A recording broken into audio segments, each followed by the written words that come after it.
ఈ రాత్రి ప్రార్థన కోడికకి చేరి వచ్చిన మీ అందరికి వందనాలు, స్తోత్రాలు చెల్లిస్తున్నాను. కొంతసేపు దేవుని వాక్యాన్ని మనం ధ్యానించుకుందాం. గడిచిన దినాల్లో పండుగలు అనే అంశం మీద దేవుని యొక్క వాక్యాన్ని మనం ధ్యానిస్తూ ఉన్నాం. బైబిల్ అర్థమవటానికి కాల నియమముల గురించి తెలుసుకుంటేనే బైబిల్లో ఉంటున్న విషయాలు అర్థమవుతాయని గత దినాల్లో చాలాసార్లు మీకు చెప్తూ వచ్చాను. బైబిల్లో 10 కాల నియమములు ఉన్నాయి. ఒకటి దూతల కాల నియమం, రెండవది అజ్ఞాన కాల నియమము, మూడవది మనస్సాక్షి కాల నియమము, నాలుగవది ధర్మశాస్త్ర కాల నియమము. ఈ ధర్మశాస్త్ర కాల నియమములోనే గత దినాల్లో ప్రత్యక్ష గుడారము, దహన బలులు, 5 చిన్న బలులు, పెద్ద బలులు, వీటి గురించి చాలా విషయాలు మీకు చెప్తూ వచ్చాను. దేవుని యొక్క వాక్యాలు మీరు బైబిల్ స్టడీలో వినే కొలది మీకు అర్థమవుతాయి. పరిశుద్ధాత్మ దేవుడే మీకు గ్రహింపు కలుగచేయునుగాక. ఈ ధర్మశాస్త్ర కాల నియమములోనే ఇశ్రాయేలు ప్రజలకి దేవుడు 7 రకములైనటువంటి పండుగలు వారు జరుపుకోవాలని ఖచ్చితంగా దేవుడు వారికి తెలియచేశాడు. గనుక వాళ్ళు ఐగుప్తు దేశంలో నుండి విడుదల పొంది కనానుకు ప్రయాణం చేస్తూ ఉన్న సమయంలో మార్గంలో అరణ్యయాత్రలో వాళ్ళు కొనసాగుతూ ఉన్నప్పుడు వారికి ఖచ్చితంగా ఈ పండుగలు ఆచరించమని చెప్పారు. ఆ తర్వాత కనానుకు వచ్చిన తర్వాత కూడా వాళ్ళు క్రమముగా దేవుడు చెప్పిన ఈ 7 రకములైన పండుగలు వారు జరిపిస్తూ వచ్చారు. మరి వాటి యొక్క ఆత్మీయ అర్థాలు ఏంటి అని బైబిల్లో మనం ధ్యానిస్తూ ఉన్నాం. బైబిల్లో రాయబడ్డ ప్రతి మాట యుగాంతమందున మనకు బుద్ధి కలుగుటకే వ్రాయబడెను అని కొరింథీ సంఘానికి పౌలు గారు తెలియచేస్తారు. మరి పాత నిబంధన కాలంలో బలులు, ప్రత్యక్షపు గుడారము, పండుగలు, వీటన్నిటికీ క్రొత్త నిబంధనలో ఛాయగా చాలా ఆత్మీయ అర్థాలు వ్రాయబడ్డాయి. అవి ఏదో కథగా చదువుకొని వెళ్ళిపోవడానికి కాదు, కానీ క్రొత్త నిబంధన కాలంలో పోల్చి వాటి యొక్క ఆత్మీయ అర్థాలు మనం తెలుసుకొని మనం అందరం ఆత్మీయంగా బలపడటానికి పౌలు గారు సంఘానికి పత్రికలు వ్రాశారు. ఆ పత్రికల్లో ఉన్న విషయాలు మనం చదివి ధ్యానిస్తూ ఉన్నప్పుడు ఈ పాత నిబంధన కాలంలో ఉన్న వాటికి అర్థాలు ఏంటో పౌలు గారు వాటికి తెలియచేస్తూ క్రొత్త నిబంధన కాలంలో సంఘానికి ఆయన బోధ చేశారు. ఇప్పుడు ఆ మాటల చేతనే మనము ఈ రోజుల్లో ఆత్మీయంగా ఎంతగానో బలపరచబడుతూ ఉన్నాం. కనుక బైబిల్లో 7 రకములైనటువంటి పండుగలు, అందులో విశ్రాంతి దిన పండుగ, రెండవది పస్కా పండుగ, మూడవది పొంగని రొట్టెల పండుగ లేక పులియని రొట్టెల పండుగ. గత బైబిల్ స్టడీలో ఈ 2 పండుగల గురించి చెప్పాను. విశ్రాంతి దిన పండుగ, పస్కా పండుగ గురించి మీకు చెప్పాను. మూడవదిగా పొంగని రొట్టెల పండుగ లేక పులియని రొట్టెల పండుగ గురించి ఈ పూట కొన్ని మాటలు మనం ధ్యానించుకొని ముగించుకుందాం. పొంగని రొట్టెల పండుగ లేక పులియని రొట్టెల పండుగ ఇశ్రాయేలు ప్రజలు జరుపుకోవాలి అని దేవుడు తెలియచేశారు. లేవియాకాండం 23వ అధ్యాయము, లేవియాకాండం 23వ అధ్యాయము 6, 7, 8 వాక్యాలని మనం చదువుకుందాం. ఆ నెల 15వ దినమున యెహోవాకు పొంగని రొట్టెల పండుగ జరుగును. 7 దినములు పొంగని వాటిని తినవలెను. మొదటి దినమున మీరు పరిశుద్ధ సంఘముగా కూడవలెను, చేయకూడదు. 7 దినములు మీరు యెహోవాకు హోమార్పణము చేయవలెను. 7వ దినమున పరిశుద్ధ సంఘముగా కూడవలెను. జీవనోపాధి అయిన ఏ పని చేయకూడదు అని వారితో చెప్పెను. ఇక్కడ దేవాది దేవుడు మోషే గారి ద్వారా ఇశ్రాయేలు ప్రజలకు ఈ మాటలు తెలియపరచమని ఆయన చెప్పారు. ఆనాడు దేవుడు తన సేవకుల ద్వారానే మాట్లాడుతూ ఉండేవాళ్ళు. అందులో మోషే గారు సమాజంలో చేరి వచ్చిన ప్రజలందరికీ కూడా దేవుని యొక్క మాటలు తెలియచేస్తూ వచ్చారు. అక్కడ మనం చదివినట్లుగా పొంగని రొట్టెల పండుగ లేక పులియని రొట్టెల పండుగ జరుపుకోమని అక్కడ తెలియచేశారు. ఆ నెల 15వ దినమున 15వ దినమున యెహోవాకు పొంగని రొట్టెల పండుగ జరుగును అని అక్కడ రాస్తూ ఉన్నారు. 7 దినములు మీరు పొంగని వాటినే తినవలెను. మొదటి దినమున మీరు పరిశుద్ధ సంఘముగా కూడవలెను. 7 దినములు మీరు యెహోవాకు హోమార్పణము చేయవలెను.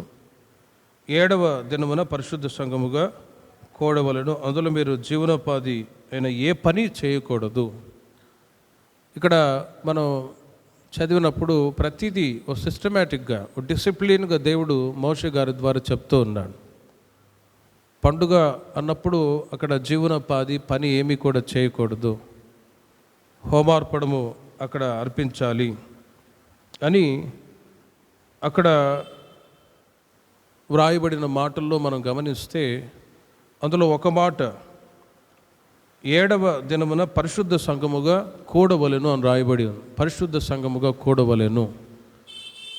ప్రతి పండుగ వెనుక కొన్ని ఆత్మీయ అనుభవాలు, ఆత్మీయ అర్థాలు కూడా ఇమిడి ఉన్నాయి. ఈ పండుగలో కూడా పండుగ యొక్క మొదటి నెల 15వ దినమున ఈ పండుగ ఆచరించాలి. 7 దినములు పొంగని రొట్టెలను తిని 7 దినములు యెహోవాకు హోమార్పణము చేయాలి. మొదటి దినమున 7వ దినమున యెహోవా కొరకు పరిశుద్ధ సంఘముగా కూడుకోవాలి. ప్రేమిన వర్లారా, అందులో ఏ జీవనోపాధిను చేయకూడదు.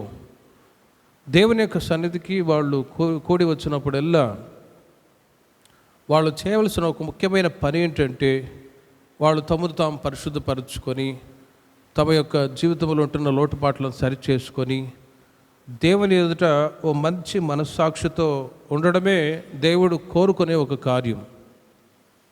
అందుకే మొదటి దినమున ఆ తర్వాత 7వ దినమున మీరు యెహోవాకు పరిశుద్ధ సంఘముగా కూడవలెను. అందులో జీవనోపాధి ఏమి కూడా చేయకూడదు. పనులు చేసే సమయంలో పనులు చేయాలి, పరిశుద్ధ సంఘముగా కూడుకునే సమయంలో పరిశుద్ధ సంఘముగా కూడుకోవాలి. బైబిల్ కూడా అందుకే క్రొత్త నిబంధన కాలంలో పౌలు గారు హెబ్రీ సంఘానికి ఒక మాట తెలియచేస్తారు. మీరు సమాజముగా కూడుట మానవద్దు. అలాంటి సమయంలో దేవుని యొక్క సన్నిధికి ఎంత ప్రాముఖ్యతను దేవుడు ఇస్తూ ఉన్నాడంటే పనులకు వెళ్ళే సమయంలో పనులకు వెళ్ళండి. అందుకే 7 దినములు పని చేయండి, 7వ దినము విశ్రాంతి దినం. అందులో మీరు ఏ జీవనోపాధి చేయకూడదు అని విశ్రాంతి దిన పండుగ గురించి మునుపు మీతో చెప్పాను. అక్కడ మీరు గమనించినట్లయితే పరిశుద్ధ సంఘముగా వాళ్ళు కూడుకోవాలి. ఫస్ట్ ప్రిఫరెన్స్ మన జీవితంలో దేవుని యొక్క సన్నిధికి రావడం, ప్రార్థించడం, మనల్ని మనమే సరిచేసుకొని ఓ మంచి మనస్సాక్షి కొరకై దేవుని యొద్ద వేడుకోవడం, వీటికి దేవుడు మొదటి ప్రాముఖ్యతనిస్తూ ఉన్నాడు. నెక్స్ట్ అవన్నీ కూడా అంటే మన జీవితాన్నే ముందుగా మనము దేవునికి మనం సమర్పించాలి. అట్టి యాగము దేవునికి ఇష్టమైనది అని రోమా సంఘానికి పౌలు గారు తెలియచేసినట్లుగా మన జీవితాన్నే దేవునికి అంకితం చేయాలని మొదట ప్రభు కోరుకుంటూ ఉన్నాడు. నెక్స్ట్ ఆ తర్వాత అర్పించే హోమములు అవన్నీ కూడా. అందుకే అక్కడ మీరు మొదటి దినమున 7వ దినమున పరిశుద్ధ సంఘముగా ఖచ్చితంగా మీరు కూడుకోవాలి. అందులో జీవనోపాధి ఏది కూడా మీరు చేయకూడదు. దేవుని సన్నిధిలో మిమ్మల్ని మీరు పరిశుద్ధపరచుకొని సరిచేసుకొని శుద్ధీకరించుకొని ప్రభు ఎదుట మంచి మనస్సాక్షితో ఉండండి అని మోషే గారి ద్వారా దేవుడు ఆ మాటలు తెలియచేస్తూ ఉన్నారు. ఎందుకు ఆ విధంగా పరిశుద్ధ సంఘముగా కూడవలెను అని అంటే మనం ఆరాధించుచున్న దేవుడు పరిశుద్ధుడు కాబట్టి మనము కూడా పరిశుద్ధంగా ఉండాలని ప్రభు కోరుకున్నవాడై ఆ మాటలు పాత నిబంధన కాలంలో క్రొత్త నిబంధన కాలంలో పదే ఆ మాటలు తెలియచేస్తూనే వచ్చాను. ఆయన పరిశుద్ధుడై ఉన్న ప్రకారం మనము కూడా పరిశుద్ధులే ఉండాలని ప్రభు కోరుకుంటూ ఉన్నారు. మరి ఆయన వలె పరిశుద్ధులుగా జీవించాలి అని అంటే ద ప్రెజెన్స్ ఆఫ్ గాడ్, దేవుని యొక్క సన్నిధికి మాటిమాటికి వచ్చి మాటిమాటికి ప్రార్థనలో ఉండి మాటిమాటికి మనం మనం దేవునితో మాట్లాడే ఆ అనుబంధాన్ని బట్టియే మనలో హోలీనెస్ పెరుగుతూ ఉంటుందండి. అందుకే సమాజముగా కూడటం మానవద్దు, ఆ మాటను కూడా ఒకసారి మీరు చూడండి. ప్రభు రాకడ సమీపిస్తూ ఉంది. హెబ్రీయులకు రాసిన పత్రికలో 10వ అధ్యాయములో కొందరు మానుకొనుచున్నట్టుగా సమాజముగా కూడటం మానక ఒకరిని కూడా హెచ్చరించచ్చు. ప్రభు యొక్క రాక దినము సమీపించటం మీరు చూచిన కొలది మరీ ఎక్కువగా అలాగు చేయొచ్చు. ప్రేమ చూపుటకును సత్కార్యము చేయుటకును ఒకరినొకడు పురికొల్పవలనని ఆలోచించము అని అంటారు. ప్రేమను వర్లరా, మాటిమాటికి దేవుని యొక్క సన్నిధికి మనం చేరి వస్తూ ఉన్నాం. ప్రతిసారి ప్రార్థనలకు రావాలి అనే అనౌన్స్మెంట్ జరుగుతూనే ఉన్నాయి. ఎందుకు ప్రార్థనలకు రావాలి? పనిపాటు లేకనా? కాదు కదా. పనులుండే సమయంలో పనులు చేయాలి, కానీ ఫస్ట్ ప్రిఫరెన్స్ దేవుడు మన జీవితానికి ఇస్తూ ఉన్నాడు. ఇవన్నీ కూడా సిద్ధపాటు చేసి మనం ప్రార్థనలకు రావడానికి ముఖ్యమైన ఉద్దేశం ఏంటంటే, ఆయన వలె మనం పరిశుద్ధమైన జీవితాన్ని జీవించడానికి మాటిమాటికి ప్రభు సన్నిధిలో చేరి రావడం అనేది ఎంతో ప్రాముఖ్యతని కలగజేస్తూ ఉంది. ఒక్కోసారి దేవుని యొక్క సన్నిధికి వచ్చే కొలది కొద్దిగా ఆత్మీయ ఎదుగుదల, ఇంకొద్దిగా ఆత్మీయ ఎదుగుదల. మీరు ప్రభు నమ్మిన ఆ రోజు నుండి ఈ రోజు వరకు ఎన్నో సంవత్సరాలు మాటిమాటికి ప్రభు సన్నిధికి వస్తూ ఉన్నారు. అలాంటి సమయంలో మీలో కలిగిన చేంజెస్ని ఒకసారి మీరు చూడండి. గతంలో ఎలా ఉన్నారు, ఇప్పుడు ఎలా ఉన్నారు అన్నప్పుడు ఆ చేంజెస్ ఏదైతే ప్రభు కలగజేశాడో దానినే ఆత్మీయ ఎదుగుదల అని అంటారు. హల్లెలూయా.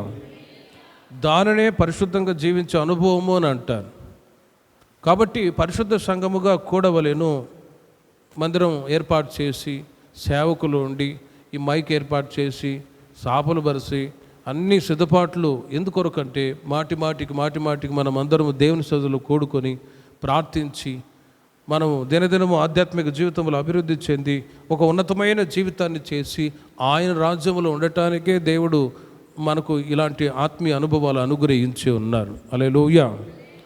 కాబట్టి పౌలు గారు తెలియజేస్తున్నారు, మీరు సమాజముగా కూడటం మానవద్దు. రోమా సంఘానికి కూడా పౌలు గారు తెలియజేస్తూ ఉన్నారు. రోమీయులకు రాసిన పత్రిక 8వ అధ్యాయంలో కూడా మీరు చూడండి. అక్కడ రోమీయులకు రాసిన పత్రిక 12వ అధ్యాయం 13వ అధ్యాయం 11వ వాక్యాన్ని మీరు చూడండి.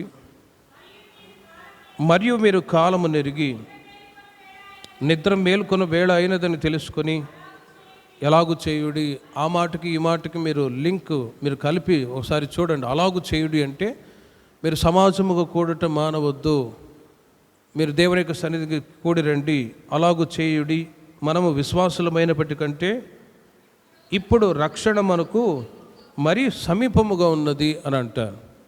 2 రకములైన రక్షణలు ఉన్నాయి. ఒకటి పాప క్షమాపణ రక్షణ ఉన్నది, రెండవది దేహ విమోచన అనే రక్షణ కూడా ఉంది. మనం దేహ విమోచన అనే రక్షణ లేకపోతే యేసుక్రీస్తు ప్రత్యక్షమైనప్పుడు సంఘమై ఉన్న మనం ప్రభు చెంతకు చేర్చబడాలి, ఎత్తబడాలి అని అంటే ఆ కడవరి రక్షణ కొరకు మనం సిద్ధపడాలి. కడవరి రక్షణ కొరకు సిద్ధపడము అంటే మనలో మనమే దేవుని సన్నిధిలో పరిశుద్ధపరుచుకొని సరి చేసుకొని లోటుపాట్లని ప్రభు సన్నిధిలో ఒప్పుకొని విడిచిపెడుతూ దినదినము ఒక ఉన్నతమైన జీవితాన్ని ప్రభులో మనం చేసినప్పుడు ఒకరోజు ప్రభు వస్తారు. ఖచ్చితంగా ఆయన రాజ్యములో మనం ముందుముగాక. ఇది ఇండివిజువల్గా ఎవరికి వాళ్ళే సిద్ధపాటు చేసుకునే అనుభవం. అందుకే సామెతల ప్రకటన గ్రంథంలో ఒక మాట రాయబడి ఉంది, పెళ్లి కుమార్తె తన్ను తాను అలంకరించుకొని ఉన్నది. ఆ మాటని మీరు చూడండి. ప్రకటన గ్రంథం 22వ అధ్యాయములో ప్రకటన గ్రంథం పెళ్లి కుమార్తె తన్ను తాను అలంకరించుకొని ఉన్నది అనే మాట కనబడుతుంది.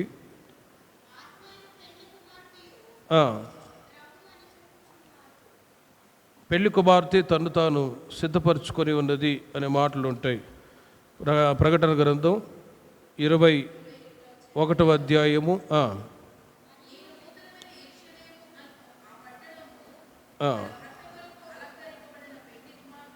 పెళ్లి కుమార్తె వలె సిద్ధపడి. చూడండి, అక్కడ పెళ్లి కుమార్తె సంఘముగా ఎవరికి వాళ్ళే ఈ రోజుల్లో మనం సిద్ధపరచుకోవడం చాలా అవసరం. ఇక్కడ పెళ్లి కుమార్తె అని అంటే ఏదో ఎక్కడి నుంచో గుంటూరు నుండో విజయవాడ నుంచి పెళ్లి కూతురు వచ్చింది అని కాదు, కానీ పెళ్లి కుమార్తె అని అంటే మనమే. పెళ్లి కుమార్తె సంఘము అంటే మనమే. సంఘం అంటే ఎవరు? విశ్వాసులైన మీరు, సేవకులైన మనమందరము సంఘం అని పిలువబడుతున్నాం. సంఘం పెళ్లి కుమార్తెగా సిద్ధపరచబడాలి. ఈ రోజున పెళ్లి కుమారుడు ఎవరు అని అంటే ఆత్మీయంగా యేసుక్రీస్తు పెళ్లి కుమారుడై ఉన్నాడు. ఆయన మధ్యాకాశంలో ఆయన రాబోతూ ఉండగా పెళ్లి కుమార్తె సంఘముగా మనము ఆయనని ఎదుర్కోబోతూ ఉన్నాము. విశ్వాసంతో అందరూ హల్లెలూయా చెప్పండి. హల్లెలూయా. అట్టి విశ్వాసంతో ఈ రోజుల్లో మనం కొనసాగుతూ ఉన్నాం. ఈ నిరీక్షణ మనల్ని సిగ్గుపరచదు. ఈ నిరీక్షణ చాలామందికి లోకంలో లేదండి. ఏదో క్రైస్తవులుగా దేవుని ప్రజలుగా వెళ్తూ ఉన్నాం, చర్చికి వస్తున్నాం, శ్రమల దినాలు పాటిస్తూ ఉన్నాం, పండుగలు చేసుకుంటున్నాం, వెళ్తున్నామని అనుకుంటూ ఉన్నారు. కానీ క్రైస్తవులకు ఉండవలసిన ఈ కడవరి దినాల్లో ఉండవలసిన ఒక ముఖ్యమైన నిరీక్షణ ఏంటంటే ప్రభు ఆయన రాబోతున్నాడు పెళ్లి కుమారుడుగా. మనము పెళ్లి కుమార్తె సంఘముగా మనల్ని మనమే సిద్ధపరచుకొని, సిద్ధపాటు ఏ విధంగా అంటే పెళ్లి కుమార్తె తను తాను అలంకరించుకుంటూ ఉంది. పెళ్లి కుమార్తె పెళ్లికి సిద్ధమైనప్పుడు మీరు చూడండి, అమ్మాయిని పిలవండి అంటే పెళ్లి కుమారుడు ఆయన కూర్చో ఉంటాడు. పెళ్లి కుమార్తె ఇంకా రావడానికి ఆలస్యం చేస్తూ ఉంటుంది. అన్న ఒక 5 నిమిషాలన్నా, 10 నిమిషాలన్నా, 20 నిమిషాలన్నా అయిపోయింది వస్తుంది, అదుగో వస్తుందని. కర్నూలులో ఉన్నప్పుడు ఒక ఇన్సిడెంట్ గుర్తొస్తుంది. ఒకసారి ఎంగేజ్మెంట్ చేయాలి. సాయంత్రం 7 గంటలకి బయలుదేరి వెళ్ళాం. స్టార్ట్ చేసాం ప్రార్థన స్టార్ట్ చేసాం. పెళ్లి కొడుకు వచ్చాడు. పెళ్లి కూతురు ఏదో ఎక్కడో ఊరు నుంచి వస్తుంది, అన్న వెయిట్ చేయండి అంటే సరే అని 7 నుండి 8 వరకు పాటలు పాడాం. 8 నుండి మరలా 9 వరకు పాటలు పాడాం. అప్పటికి 10-20 పాటలు అయిపోయాయి. అన్న వచ్చేటట్లు ఉన్నారు, అయిపోయింది, సిద్ధపడి వస్తున్నారంట అని ఇక సరే అని వాక్యం కూడా స్టార్ట్ చేసాం. వాక్యం కూడా అయిపోయింది. మరలా పాటలు పాడండి అని 10 నుండి 10:30 వరకు పాటలు పాడాం. అన్న ఇక లేట్ అవుతుందంట, ఇంకొద్దిగా అదేమో అంటారు చూడండి, ఉంటాయి కదా సెంటిమెంట్లు అవన్నీ. 10:30 అయింది, 11 అయింది. అన్న మీరు భోజనం చేయండి అని చెప్తే శుభ్రంగా భోజనం చేసి మంచం వేశారు, పడుకోండి మేము లేపుతామన్నాను. 11 గంటలకి అయినా కూడా రాలే. నాకేం నిద్ర పట్టట్లే. వెంటనే ఎంగేజ్మెంట్ చేసి వెళ్ళిపోదామా అని కాసుకొని ఉన్నాను. అదిగో వచ్చేస్తున్నారు, అదిగో అక్కడ ఉన్నారు, ఆ సెంటర్లో ఉన్నారు, ఈ సెంటర్లో ఉన్నారు, కొండారెడ్డి బుర్జు దగ్గర వచ్చారని ఏవో చెప్తూనే ఉన్నారండి. 11 అయిపోయింది, 11:30, 12:30కు వచ్చిందండి పెళ్లి కూతురు. సరే వెంటనే కూర్చుంటే ఒక 5 నిమిషాలు ఎంగేజ్మెంట్ చేద్దాం అనుకున్నాను. అప్పుడు మరలా గదిలోకి వెళ్ళిపోయింది. అన్న ఒక 5 నిమిషాలు అన్న సిద్ధపడి వస్తారంటే ఇక అమ్మాయి లోపలికి వెళ్ళిపోయింది. మరలా రాలేదు. ఒక పావు గంట అయిపోయిందండి. రండి అంటే సిద్ధపడి వచ్చేసరికి ఆ అమ్మాయి ఒక 20 నిమిషాలు మరలా ఏ సెంటిమెంట్లు అవి పంచుకోవాలి అని చెప్పేసి మొత్తం చేశారు. 1 గంట అయిందండి. 1 గంట అయింది. ఒక 5 నిమిషాలు ఎంగేజ్మెంట్ చేసి ఇక బయలుదేరుతున్న కెమెరామెన్ ఉండి, సార్ మిమ్మల్ని అప్పటి నుంచి గమనిస్తున్నాను సార్, చాలా ఓర్పు అండి మీకు అని అంటాడు ఆయన. చాలా ఓర్పు అండి, నా వల్ల కూడా సహనం కలిగి మిమ్మల్ని చూసి నేను కూడా ఓర్చుకొని కూర్చున్నాను. నాకు ఎంత కోపం వచ్చిందంటే ఇక తిట్టేసి వెళ్ళిపోదాం అనిపించింది. మిమ్మల్ని చూసి మీలో ఉండే ఓర్పు చాలా గొప్ప సహనం అండి అని అంటాడు. మరి తప్పదు, మా బిడ్డలు కదా, తప్పదని అంటే ఆయన సంతోషపడతాడండి. ఎందుకు మాట చెప్పానంటే పెళ్లి కుమార్తె సిద్ధపడి వచ్చేంత వరకు చూడండి ఎంత సిద్ధపాటు మనం కలిగి ఉండాలి. పెళ్లి కుమార్తెకి ఎంత ప్రిఫరెన్స్ ఉంటుందంటే అంత ప్రిఫరెన్స్ ఉంటుంది ఈ లోకంలో. మరలా పెళ్లి కుమార్తె రాగానే అందరూ రెస్పెక్ట్ ఇచ్చి లేచి నిలవబడ్డం అవన్నీ జరుగుతూ ఉంటాయి. మరి ఈ లోకంలో ఉన్నప్పుడే ఒక పెళ్లి కుమార్తెకి అంత రెస్పెక్ట్నెస్ మనం స్త్రీలకి పెళ్లి సమయంలో ఇస్తూ ఉంటాం. మరి సంఘముగా పిలువబడుతున్న మనం, సంఘం అంటే మనమే. ప్రభు ప్రత్యక్షమైనప్పుడు ఆయన చెంతకు మనం చేర్చబడాలి. పెళ్లి కుమార్తె సంఘముగా అంటే ఈ లోకంలో ఉన్నప్పుడే మనల్ని మనమే క్రీస్తు యొక్క స్వభావాల చేత మనల్ని మనమే అలంకరించుకొందుముగాక. భౌతికంగా జ్యువెలరీ లేక గోల్డ్ వీటితో ఒక పెళ్లి కుమార్తె అలంకరించబడుతుంది. కానీ ప్రకటన గ్రంథంలో రాయబడ్డట్టుగా పెళ్లి కుమార్తె తను అలంకరించుకున్నది అన్నప్పుడు ఆత్మీయంగా మనం క్రీస్తు యొక్క సుగుణాలని దినదినము మనం ప్రభు సన్నిధికి వచ్చినప్పుడల్లా ఒక్కొక్క సుగుణాన్ని మనము ధరించుకొని క్రీస్తు ప్రత్యక్షము అవ్వగానే ఆయన రాజ్యానికి మన వారసులు అవుతాము గాక. కాబట్టి మాటిమాటికి సమాజముగా కూడి వచ్చినప్పుడల్లా కలిగే ఒక ఆశీర్వాదం ఏంటి అని ఒకవేళ మీరు అడిగితే స్పిరిచువల్ డెవలప్మెంట్, ఆత్మీయ ఎదుగుదల కలుగుతుంది. మనం క్రీస్తు యొక్క సమానమైన సంపూర్ణతలోనికి రావటానికి అవకాశం ఉంటుందండి. గనుక ఈ పొంగని రొట్టెల పండుగ లేక పులియని రొట్టెల పండుగ అన్నప్పుడు ప్రేమిన వర్లరా పరిశుద్ధ సంఘముగా కూడవలెను. పరిశుద్ధంగా జీవించే జీవితానికి గుర్తుగా ఉంది. పరిశుద్ధంగా జీవించే జీవితానికి గుర్తుగా ఉందండి. మరి పరిశుద్ధంగా జీవించాలి అన్నప్పుడు ఈ మాటని చాలామంది యాక్సెప్ట్ చేయటానికి ఆలోచిస్తూ ఉంటారు. అంత పరిశుద్ధంగా ఎవరు జీవించగలరు అని. కానీ ఖచ్చితంగా జీవించాలి, ఎందుకంటే ప్రభు మనకు మాదిరి చూపెట్టి వెళ్ళారు. అందుకే నేను పరిశుద్ధుడే ఉన్న ప్రకారం మీరును పరిశుద్ధులే ఉండండి. ప్రజల జీవితాల్లో లోటుపాట్లు ఉంటాయి, అయినా కూడా సరి చేసుకొని ఎవరికి వాళ్ళే పరిశుద్ధపరుచుకొని ప్రభు ఎదుట నిలవబడాలి. ఒక్కసారి మారుమనసు పొంది బాప్తిసం తీసుకొని మందిరానికి వచ్చిన తర్వాత పొరపాట్లు రావు అని కాదు, వస్తాయి. అయినా కూడా మరలా ప్రభు సన్నిధిలో ఒప్పుకోలు చేసి కొన్ని పరిస్థితులు గుండా వెళ్ళినప్పుడు కొందరి జీవితాల్లో పాఠాలు దేవుడు నేర్పిస్తాడండి. అందుకే నీతిమంతుడు 7 మార్లు పడినా తిరిగి లేవకుందురా అని అంటారు. అంటే ఒక దేవుని బిడ్డ తొట్టిల్లిపోయినప్పుడు, బలహీనమైపోయినప్పుడు, పడిన స్థితిలో ఉండగా దేవుడు మరలా లేవనెత్తగలడు. హల్లెలూయా. అలాగని 7 సార్లు పడి తిరిగి లేవమని కాదు.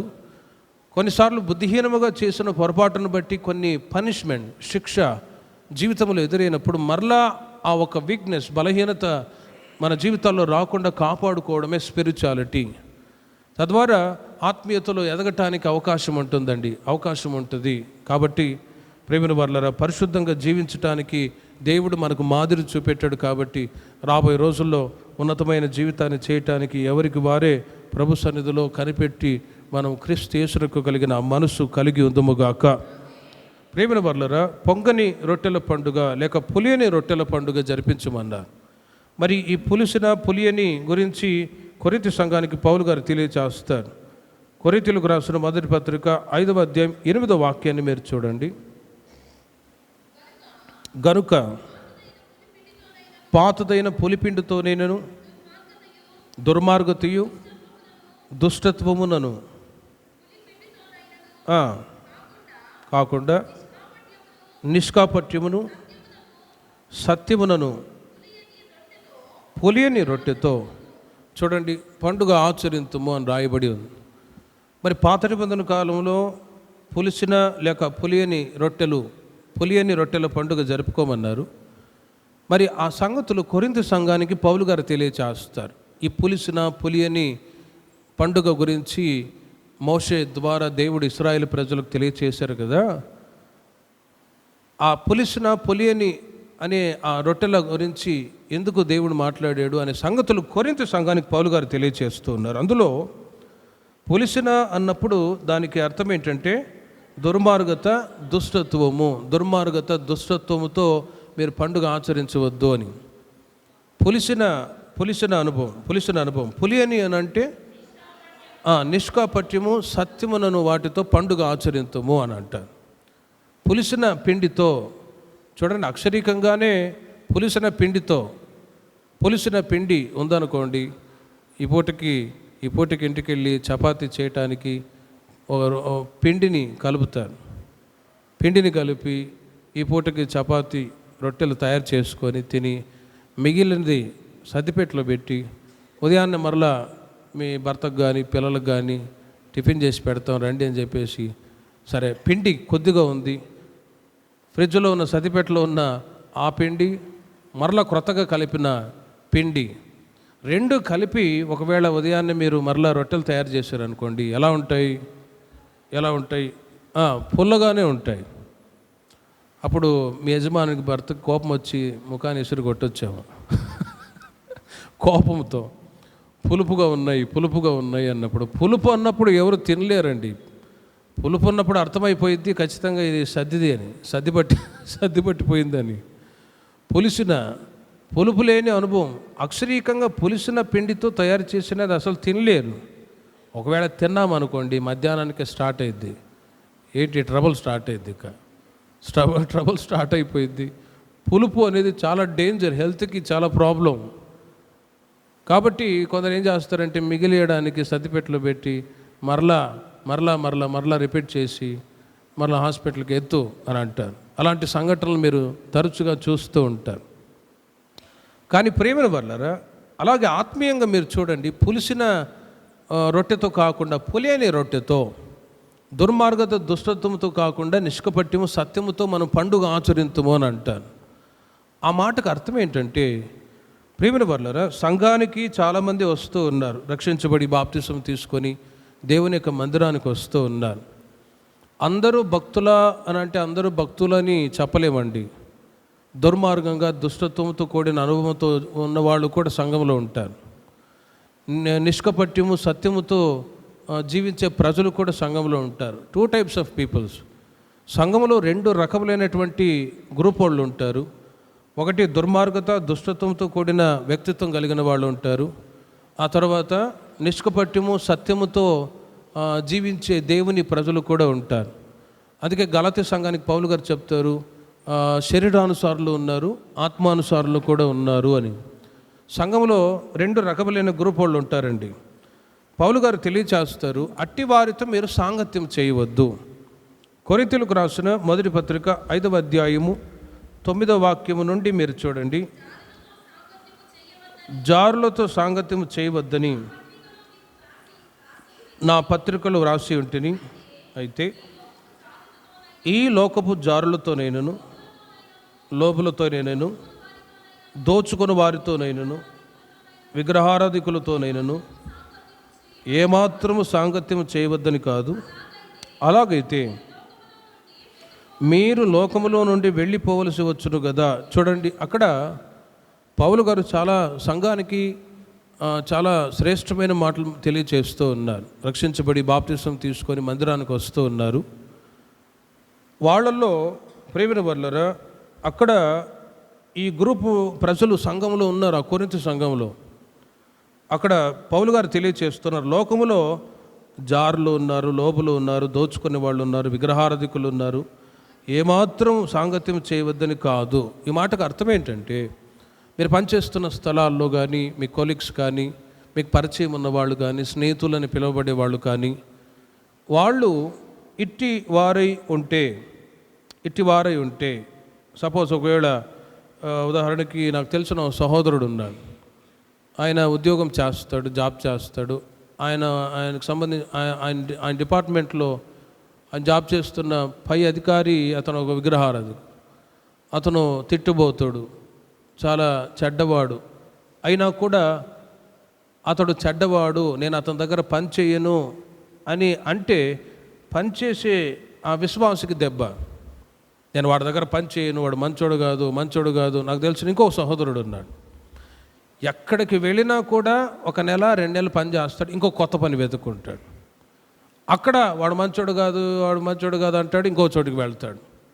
నేను అంటాను, ఎన్ని చోట్ల నువ్వు తిరిగి జాబ్ చేస్తావు? వాడు మంచోడు కాదు అంటే ఇక్కడ అందరూ ఇది పరలోకం కాదు.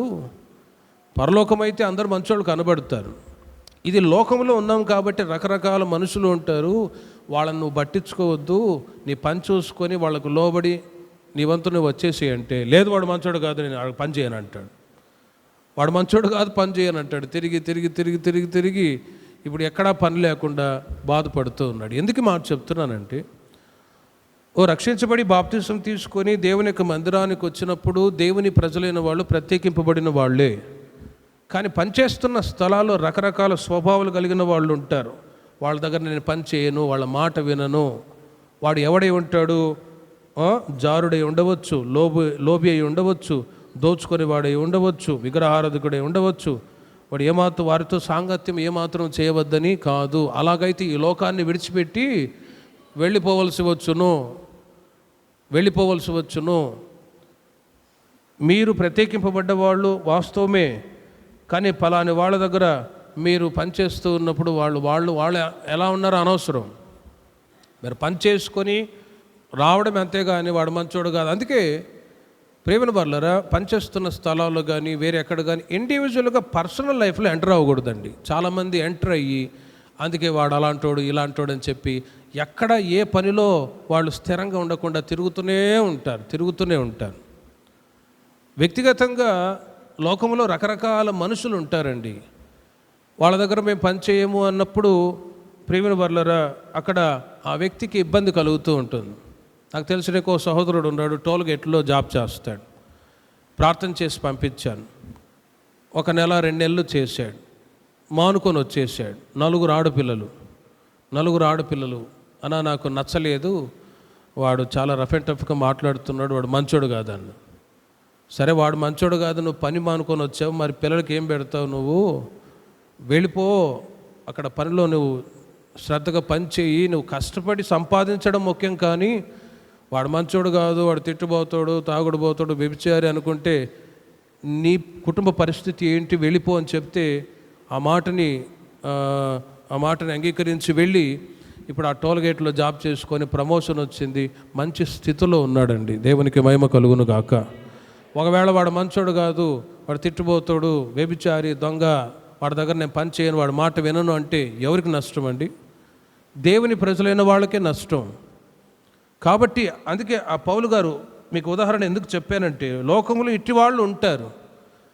అలా ఉంటే ఇలాంటి వాళ్ళ దగ్గర నేను పని చేయలేను అలా అన్నప్పుడు ఈ లోకంలో నుండియే వెళ్ళిపోవాల్సి వచ్చును. ఇక ఏ పని దొరకదు, అంతే.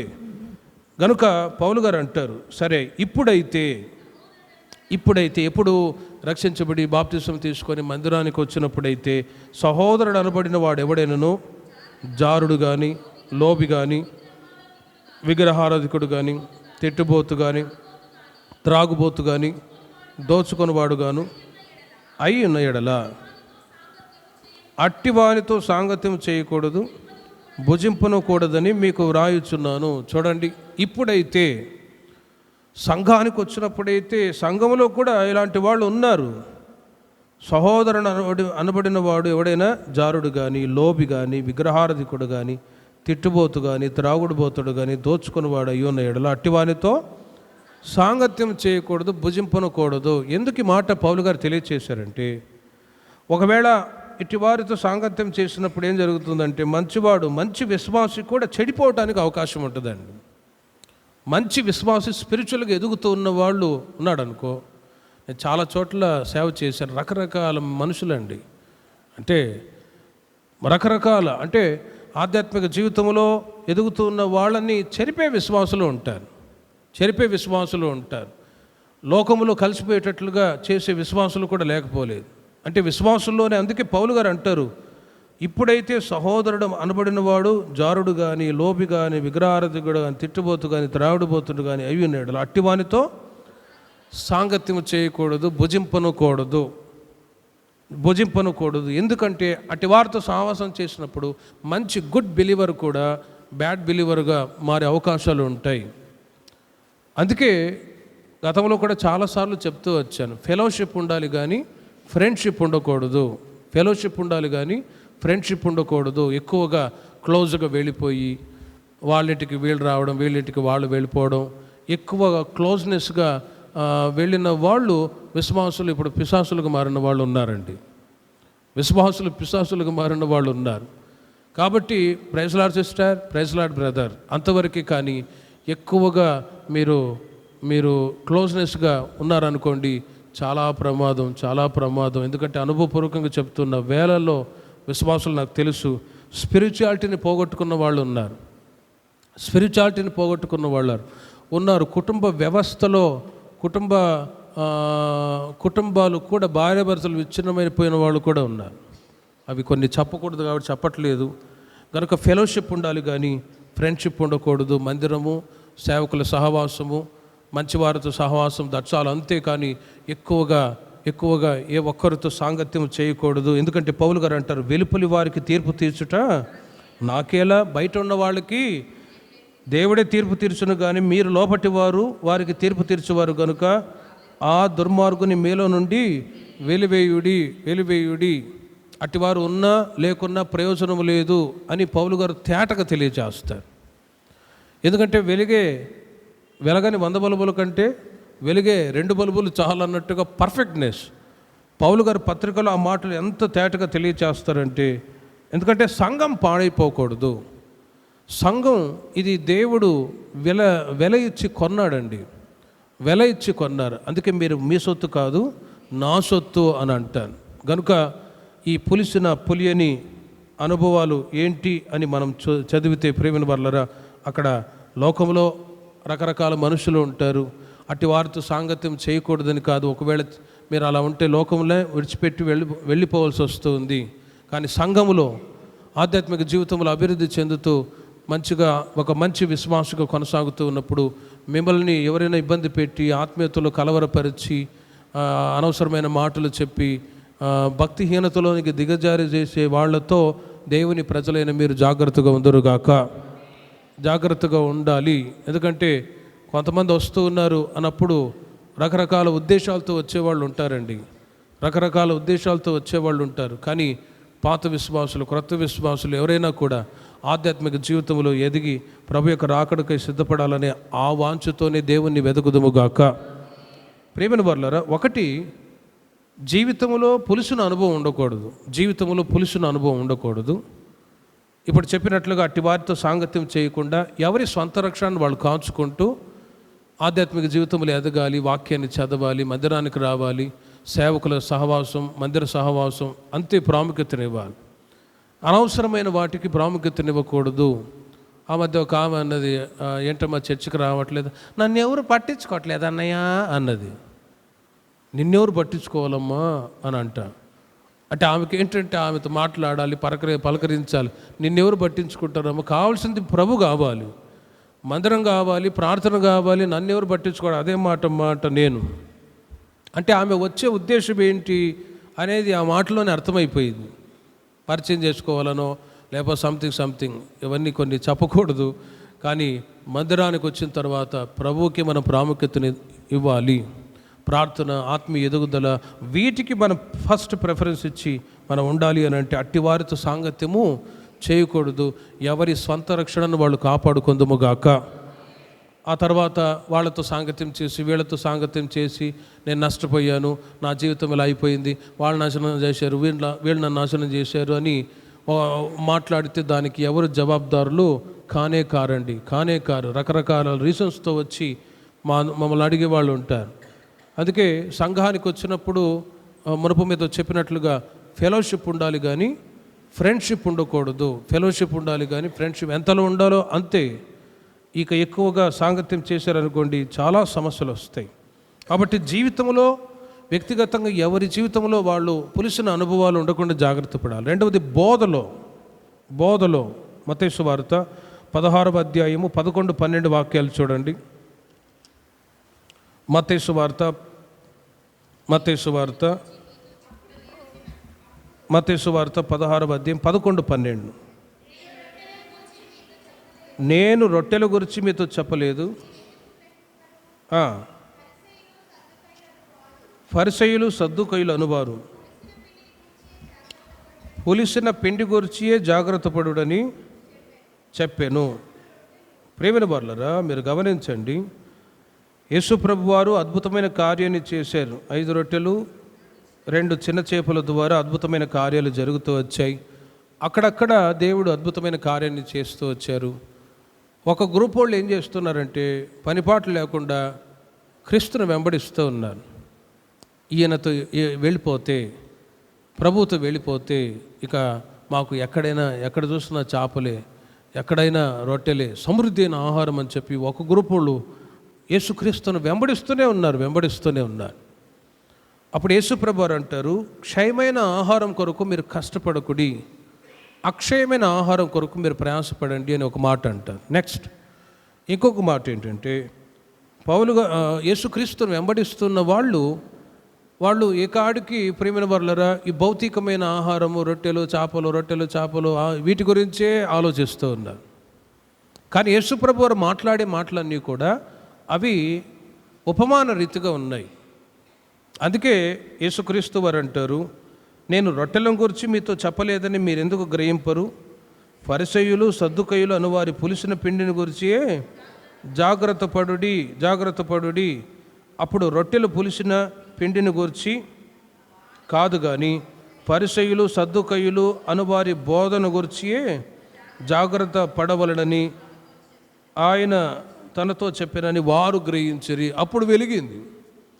నేను రొట్టెల గురించి మాట్లాడట్లేదు, శాస్త్రులు ఫరిసయ్యులు అనే పులిసిన పిండి గురించి, బోధ గురించి మాట్లాడుతున్నాను. రొట్టె అన్నప్పుడు ప్రేమిన వాళ్ళరా ఆత్మీయ ఆహారానికి గుర్తుగా ఉంది. మనుషుడు రొట్టె వలన మాత్రం కాదు, దేవుని నోటి నుంచి వచ్చే ప్రతి మాట వలన బ్రతుకును. బ్రతకటానికి, మానవుడు జీవించటానికి రొట్టె ఆహారం అవసరం. లేకపోతే శరీరానికి వీక్నెస్, బలహీనతలు వస్తాయి. బలహీనత వల్ల చనిపోవటానికి కూడా అవకాశం ఉంటుంది. అలాగే ఆత్మ చచ్చిపోకుండా ఉండాలి అని అంటే వాక్యం అనే ఆహారాన్ని మనం భుజింతుముగాక. అందుకే వాక్యాలు విరివిగా తరచుగా బోధింపబడుతూనే ఉన్నాయి. మరి వాక్యం అనే ఆహారం మనం భుజించినప్పుడు ప్రేమ వల్ల మనం ఆత్మీయంగా బలవంతులుగా మార్చబడతాం. మరి ఈ రొట్టెలు అన్నప్పుడు బోధ, అనేక రకములైన బోధలు ఉన్నాయి ఈ రోజుల్లో. రకరకాల బోధలు అండి. యూట్యూబ్ ఛానల్ మీరు చూసే ఉంటారు. రకరకాల బోధలు. ఈ మధ్య ఒక ఆయన ఎగిరిదంతూ ఉన్నాడు, ఒక ఆమెని. అదొక హీలింగ్ సర్వీస్ అంట. ఎగిరిదంతూ ఉన్నాడు. రకరకాల బోధలు. వీటి వలన సత్య బోధ అది తొలగిపోయేటట్లుగా మార్చబడిపోతాం. కానీ యూదా పత్రిక 2-3 వాక్యాలు ఒక మాట రాయబడి ఉంది. పరిశుద్ధులకు ఒక్కసారి అప్పగింపబడిన బోధ నిమిత్తం మీరు పోరాడండి. ఒకే బోధ. అది ఏ బోధ అంటే అపోస్తలుల యొక్క బోధ. అపోస్తలుల కార్యము 2వ అధ్యాయము 42వ వాక్యములో సంఘస్థులు అపోస్తలుల యొక్క బోధలో, సహవాసములో, రొట్టె విరుచుట్లో,